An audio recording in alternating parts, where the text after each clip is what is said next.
Welcome back, YouTube. It is Zach the Ripper back with a Wuchang Fallen Feathers build. And guys, let me tell you, there is more build variety in this game than I originally thought, and I can't wait to share this one with you. Before we get started, I want to let you know there might be potential spoilers here in the video. And as you can see on my screen here, most of you guys are not subscribed. So it is a perfect time to go ahead and hit that sub button now and hit like on the video in case you want to come back to the video later on and prevent seeing any spoilers. Let's go ahead and get into the build, man. So guys, here we are in the build. Now this is a life steal, life leeching kind of build, and that centers around the dual blades. Even if you're not a dual blades user, you might change your tune after something like this. The dual blades synergize very, very well with stealing life from your opponent and doing a lot of damage, and in fact, even doing something called Clash, which we'll get into when we see the skill tree. And this is what you want to prioritize, is using the dual blades. Secondly, in your offhand, I would recommend having a one-handed sword. We'll get to that later. That won't actually be a part of the build, but there's a very, very special reason why I like to carry a one-handed sword in almost all of the builds in my offhand. So we'll get to that. So here we are in the equipment screen. I want to let you know what I chose and why I chose it. First off, we have the entire centipede armor here, and the reason I did this, you can get this quite early in the game, even before mid-game, by defeating, I think, the third mainline boss in the game. And you can purchase it from the shop after you turn in the item to the merchant. The reason I picked this one is because it's a very close range combat type of build, and this has incredible mitigation of slash, blunt, and stab damage. Now, if you go up against some kind of magic wielder enemy, a boss of some nature, you might want to swap your armor around. But this is the absolute best for negating as much damage as possible, because you're going to play close range. You're going to trade a lot of hits with your enemies, even mobs and stuff like that. You want to stay in the pocket and keep attacking, and I'll show you that in the battle demo. As far as our Jade pendants are concerned, I chose the Twin Infant pendant. Very early in the game, you can get this for stamina increase, as well as the Gourd pendant, which reduces damage taken while below a certain HP threshold. Again, I don't know what this HP threshold is. The game's not very clear on that, but it's better to have that extra damage reduction than not have it. And finally, the Fiend Felling pendant increases damage dealt against large enemies. This one can actually be swapped out for something else later on in the game that you can acquire, called the Lifesteal Pendant. Recovers health upon defeating enemies. I don't recommend this necessarily for bosses because it is singular and they only die one time. But if you are kind of roaming around and you're challenging mobs, do a quick swap here, and then you can really benefit from the Lifesteal. And we'll get into how we optimize that later on. There is one more pendant that I have not come across yet, but I know it exists in the game, and I want to throw this in the video so you can optimize this build even more. It's called the Bravery pendant, which does increase damage when you're at full health. So consider, when you find that, swapping that into your build. Okay, let's get into spells. Even though they are not relatively necessary for this build, I want to focus around something that you can get from the Panda Merchant in the Bamboo Village right outside the Shu Sanctum very early in the game, and it is this spell right here called Divine Ward. Obviously, by praying to the Divine, reducing your damage taken for a time. Synergizes very well with the Gourd pendant right here. And it does last for, I think, about 60 to 90 seconds. I haven't really timed it out, and it does require some Skyborn Might. We won't be using that much Skyborn Might in our build in the first place, so this is very good to use right before you enter maybe a tough boss that you're struggling against, and you want to use this build, optimize it, and be able to trade those hits and be able to take some hits while stealing life. It is absolutely phenomenal. So look into getting Divine Ward as soon as possible. Look for the little bamboo shoots. You have to kill them and take them to the Panda Merchant. This is a very, very good spell to use, but not absolutely necessary. And finally, for your items, they are purely subjective on what you want to use and your playstyle, but this is the ones I would recommend for this build. Obviously, this goes without saying. You want your flask for HP recharging. Here, this one is kind of important, the reduced stamina cost for a short time. Alternatively, when you run into these, which are even better, the Crimson Lantern Fruit, start using these. Do not sleep on these items. They're very, very good, and they synergize very well with the Twin Infant Pendant, so you're getting fast stamina regen and reduced stamina cost for all of your actions. And you will have an opportunity in a lot of these fights to keep trading attacks with your opponent and stay in the pocket and continuously keep attacking with the dual blades, because your character can kind of do a dance with them and infinitely combo with these. So you want to conserve as much of that stamina as possible. Now, your temperance. This is mandatory for this build. You will need the temperance arm for very, very quick application of what I'm going to show you for the lifesteal. And finally, I like these, the steamed bunny buns. They give you HP regen. If you pop one of these mid-battle, and let's say you're maybe at like 50% health, but you're leeching life pretty well, use one of these, and it'll just continuously keep like gradually restoring your health. Along with the lifesteal, it synergizes very, very well. These are extremely good. Don't sleep on these. Now, into the benediction, which is the gems and sockets you can put into your weapons. We're really only going to prioritize the dual blades, and I'm going to tell you what I put in there. I imagine much, much later in the game, I'm going to find even better ones, maybe even a new game plus. But I'm nearing the mid-game, and these are the ones that I found that are the best. You're going to get the most benefit out of. First of all, just in the dual blades, we put in the vitality power, increasing damage dealt while at full health. Why this is so important is because this is a lifesteal build, so you're going to remain at full health a lot more often than you think, especially when trading hits with your opponent. So this does very good extra damage. And not only that, I know it does increase stamina usage, but that's why we have that twin infant pendant on, and as well as using the consumable. It is also offset by this right here, the Skyborn Vigor, the stamina recovery speed. Very, very useful. Our stamina is going to come back very, very fast. And finally, the Skyborn Discipline, which when we have Skyborn Might, will increase the potency of discipline skills for a time. This one is not super important. We will be using something called Blade Master, and I'm going to get into that with the skill tree in just a moment. And I will let you know why Blade Master is extremely good for this build. But if you decide you want to use some other kind of discipline, that is very good. Okay, extremely important, the invoke mechanic in this game, which allows you to gain madness and you can output more damage. Yes, you will take more damage as well. But when I show you the skill tree in just a moment, it's going to be very important to know why you want to keep this at maximum. Obviously, to do the maximum amount of damage, but there are certain things we unlock within the repository which will benefit us having max madness. Additionally, I want to throw in there, you can buy an unlimited number of Crimson Lantern fruits, again, complementing the reduced stamina cost, as well as things like this, the Soft Rush Flowers, boosting stamina recovery speed. Whichever way you want to go with it, this is extremely important. Keep your madness as high as possible. It doesn't really hurt, especially if you want to min-max this and get as much damage benefit out of it as possible. But in my opinion, it's just a really fun build. You're going to steal a lot of health from enemies. You're going to stay in the pocket. You're going to negate a lot of damage, and you're just going to deal a lot of damage. It's really, really fun. So make sure to go ahead and max this out. Buy as many as you possibly can. And yeah, that's pretty much it. You know, just keep it full, and we'll get into the skill tree right now. So here we are in the repository. As you can see, I am level 38, which tracks pretty well for about mid-game. You want to be somewhere almost level 40 to almost level 50 around mid-game, so it's tracking pretty well. And I only unlock the absolute necessities. Anything beyond this for extra stats is just going to make you stronger. But as you can see, this will work very, very well as is. Beyond that, it's not overkill or anything. Just keep making yourself stronger. But I want to show you what I prioritized. First of all, on the left-hand side, which is the foundational type stuff, extra vase charges and extra vase potency. But this is when it starts to get very, very important right over here. As you can see, this is something called Health Siphon. When you're above 90% madness, the final strike of weapon light attack combos restore health on hit. So you can see how that's synergizing a little bit well with this whole lifesteal thing. This is a very important skill. You may not see like really big benefits from this, but any form of lifesteal that we can do, the better. All right. Up here, we have something called Rapid Temperance. And as you can see, it's we get a benefit now that our madness is above 50%, which accelerates how quickly you can imbue your weapon with the temperance, and I'll get to that in just a moment. Over here on the left, we have this one right here, which unlocks an extra acupoint temperance, and down here, another temperance charge. If you do have the extra points to spend, I would recommend coming down here and start prioritizing an extra temper charge right here and unlocking some more nodes for the acupoints. So, very important. So let's backtrack really quick and come right down here to this final skill called Bone Needle Leech. This is for your temperance. This is the bread and butter right here, ladies and gentlemen, for the lifesteal.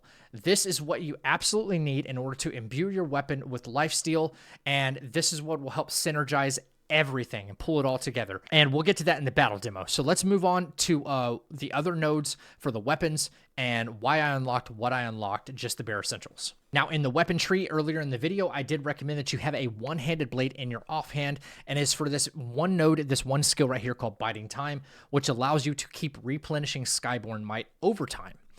Additionally, I chose the Dark Frost Edge because it has a skill built into it called Evasive Maneuver, so it allows you to escape danger relatively easy. So I recommend having this out at all times when you're not engaged in battle, you're constantly regenning Skyborn Might, and maybe just going through some overworld areas or running sections where there's really not any mobs or anything like that. So use this, have this out quite often so you keep regaining that Skyborn Might.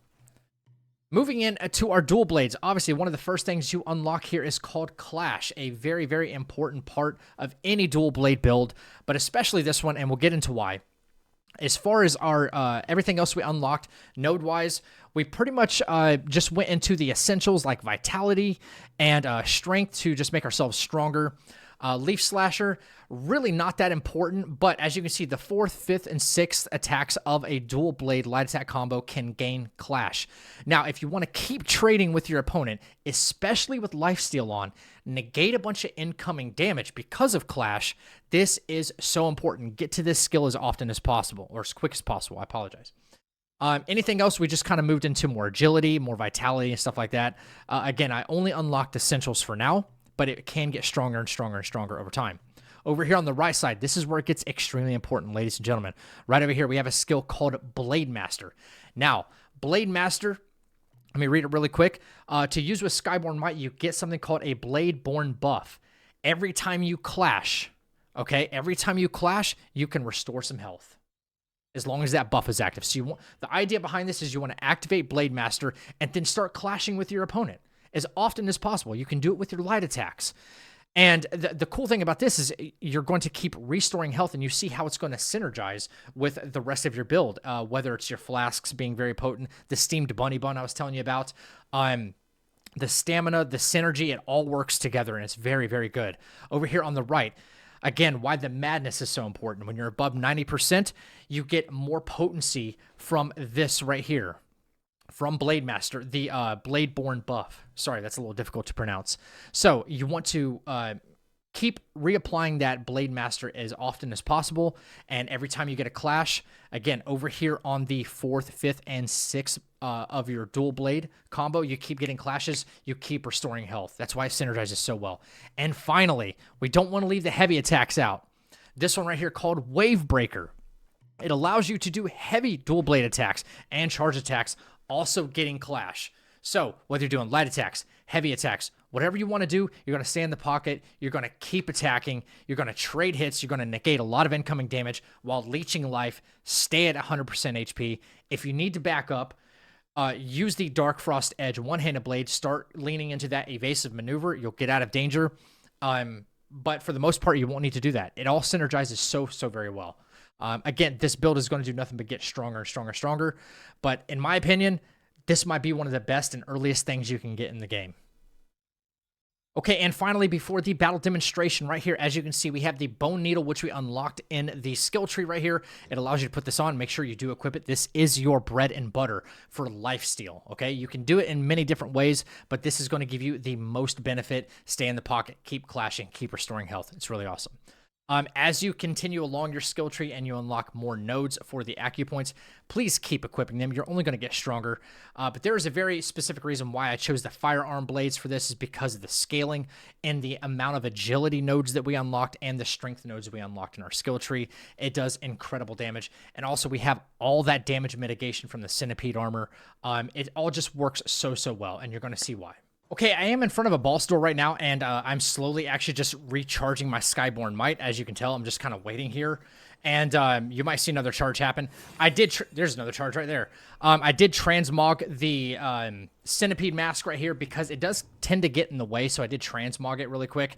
That way, there's just a hairstyle. It's kind of like in the way, hard to see the enemy movement. But after I get a couple of Skyborn charges, I'll just swap, and then we will do Blade Master, and we will temper the arms so that way we have the life leech. All right. Now, we can do either light attacks, but I like going in. You see how the clash happened right there?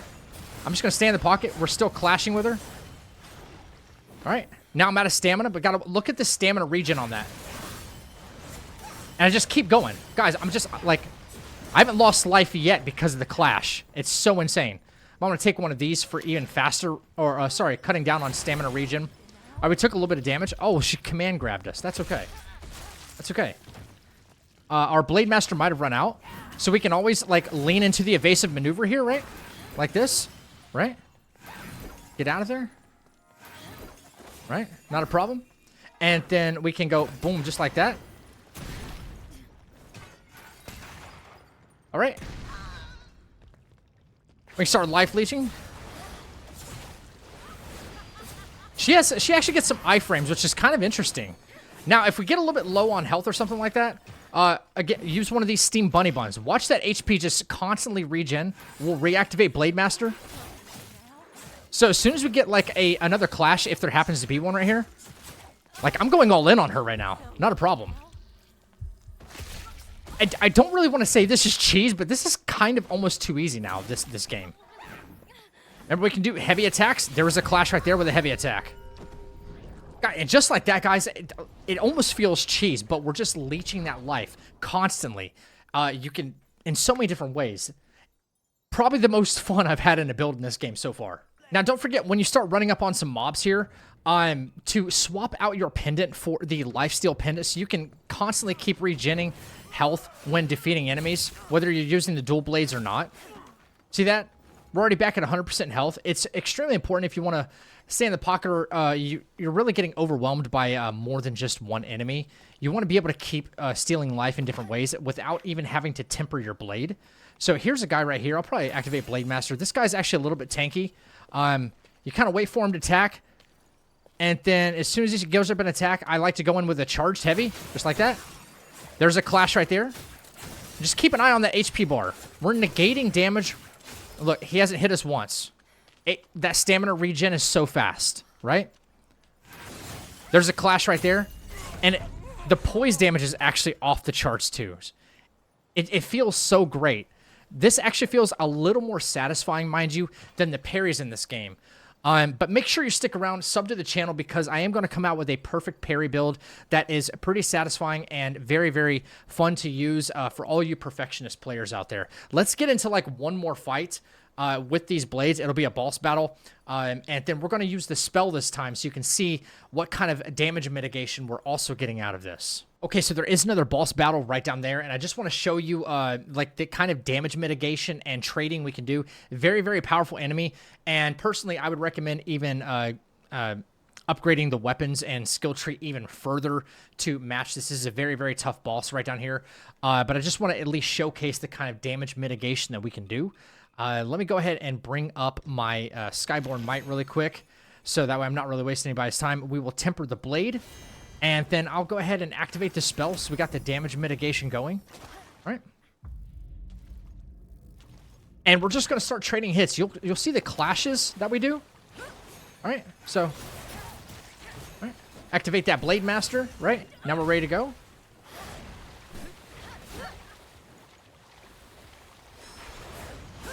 There's a good clash right there. And we just start trading hits. As you can see, I'm just kind of like leaning into the light combos as much as possible. I keep getting clashes. All right, reapply the spell. Right. There's another clash right there. And for an extremely tough enemy, we're doing pretty well. We're back at 100% health again, which means the gem in our socket will activate for that extra damage. You can see I'm not doing a whole ton of damage right now. And that's because I haven't upgraded the mastery of the weapon in the skill tree yet. You do that, you'll start outputting way more damage. Again, this build can only get stronger and stronger and stronger. And that's pretty darn good damage right there. When the enemy's on their back, you want to go ahead and try to either retemper your blade, all right? Or apply something else, so we can retemper. Remember, as long as we're above 50% madness, we can do it much, much faster. There goes another clash. All right. And it generally only works with, like against weapon attacks. All right, but there it is. More clashes. We're still stealing life. We haven't needed to heal once, even though we've traded a lot of damage with her. So again, guys, very, very, very viable build, not only into the mid game, but later game as well. I recommend giving this a shot because it's incredibly fun. I love staying in the pocket and just trading hits with enemies. So have fun with this, go ham. It's only going to get stronger, and the more temperance charges that you do get out of your skill tree, the more powerful it's just going to become. So yeah, have a lot of fun with this one. If you enjoyed the video and you like these Wuchang Fallen Feathers builds, please consider subscribing to the channel now and hit like on the video so I stay in your algorithm. Until next time, guys, stay happy, stay healthy, and stay deadly. I'll catch you in the next video.